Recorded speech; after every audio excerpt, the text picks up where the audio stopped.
the surface is clean and dry so the tape will stick to it. And the first thing I'm going to do is I'm going to put a base strip over the fat pad. So this is different than what you've done before, right? We always miss the fat pad and tape it a little bit lower. But if you can do it over the fat pad, you're creating a base for those arch strips to fall. I keep it open on top because I am going around sort of muscle tendon. And then I'm going to do half strips to shape the arch. So the way this goes is you always end on the medial side because you're going to manipulate the medial side. And you're going to go from this base strip around the foot to the other base strip. And when you lay it down on that medial side, make sure that you manipulate. Now to do it sort of carefully, I would pre-measure them just so that you're measuring them all the same. Because I know what happens if you don't pre-measure them is some are long and some are short. And I want them all the same. So I go from here, I put this strip onto the base, and then when I come to the medial side, this is how you're going to hold your hand position, is you're going to press up on the fat pad and down on the metatarsal head of the first metatarsal. I'm just going to move that so it's a little bit better positioned. And I'm pressing down. So what I'm creating is I'm creating this arch, and I'm going to create a gap between the first toe. And when I press it down and I lay it down, that pulls that med head out. The second one, is going to go just slightly higher. Goes to the lateral side on that one, and then I press it down here, press it up here, and then I create the second strip. The third one goes ever so slightly higher. So you want to stay out of the Achilles area, but you do want to create these parallel strips along here. Press up on the fat pad, down on the first med head, and then I create my third strip along there.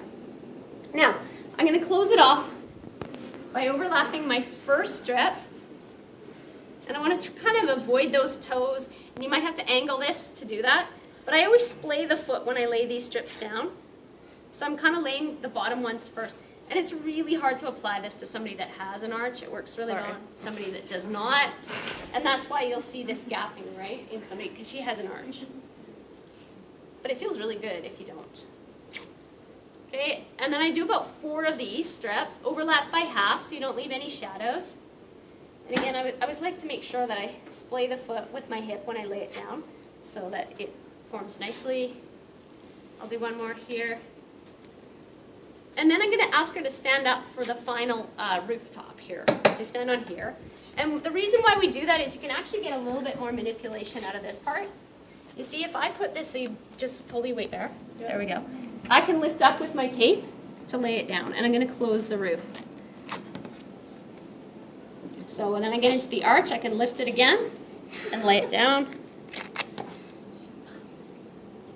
I'm going to lift it up, and then I just finish the last 4 strips, right? So you're going to just try and avoid sort of anything too wrinkled into the arch and that kind of thing.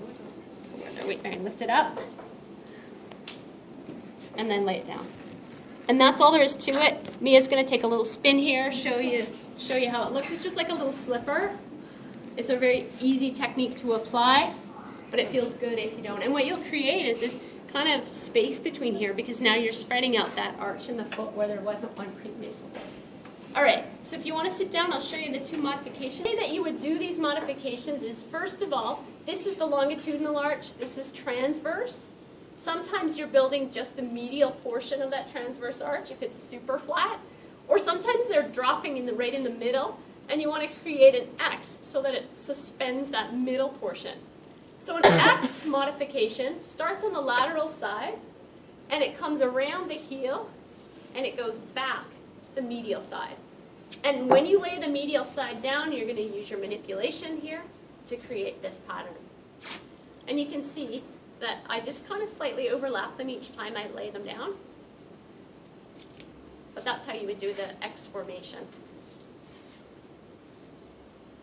Just make sure each time you press, you can see that's really creating that gap. So that's the X formation. So maybe show them over there. Right, show them over there. And then I would close it down. I'll close it the same way.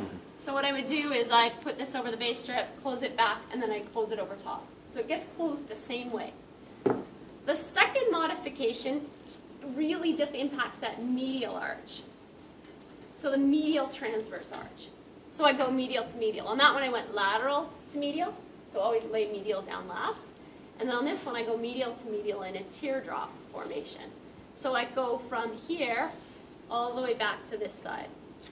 And again, when I lay it down, I press it up, bring that toe in, and so on and so forth. And sometimes they use actually both of those techniques in conjunction, but it just depends on what you're trying to build, and that'll depend on the shape of that foot. Would you have the side strips on, or are you just leaving them on? Like, would that be? It depends. I often use them in conjunction with each other, but not necessarily. And what I'll say on the exam is low dye, longitudinal strips, low dye, teardrop, low dye, crisscross, just to specify, and then you only have to do those ones. You wouldn't need those in combination. If I'm doing this in practice, I like to use both, because then I can do a specific, and sometimes I do all three. It gets kind of complicated at the bottom, but if you have a really flat arch, it actually feels really good to have all that in there. And then you close it down, so make sure that you close it back, and then you put the roof on it by having them stand up. Okay? That's all there is to it. Give it a try.